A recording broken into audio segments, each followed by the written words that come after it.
If you've got really tight calves and you have a tough time getting that knee over toe position, or you just feel, they're tight, they're locked up, and you want to open them up a little bit, foam rolling is a great place to start. Just getting some of that tissue moving and opened up. So there's a few different ways you could do this. I think our simplest way, get yourself a roller, lift yourself up so that weight can get down into that calf, and then you're going to break this into 3 different parts, right? So I'm going to get that inside part of my calf. I'm going to work up and down. I could shift to that middle.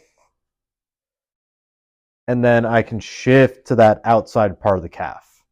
Now, why not just the middle? We have a lot of tissue in the calf. So I'm going to kind of flip around and show you that. We've got, our gastroc is this big meaty part up top. And that's got a lateral head and a medial head. And then our soleus runs down here as well. So you don't want to forget to hit that too.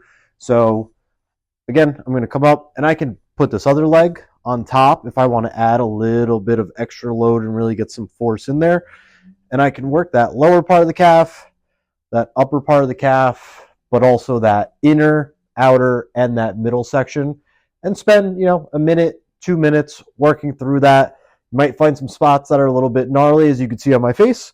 And then you're going to go back and forth. Last thing, if you want to add a little extra addition on that, when you find maybe some of those tight spots, move that foot up and down. So that's what we call that kind of pin and stretch more so.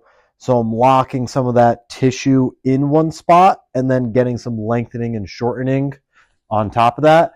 And that'll feel pretty good. I mean, it's going to be uncomfortable, but it's a great way to really get some of that tissue moving and then follow it up with something, right? We can also do our half kneeling calf stretch where I can just drive knee over toe. I can even get a kettlebell and get a little weight behind this. But more importantly, do some calf raises. Do, your straight knee is going to be for your gastroc, your bent knee is going to be for your soleus, or any different kind of combinations in between. But always use that new range of motion after opening up tissue. That way it sticks.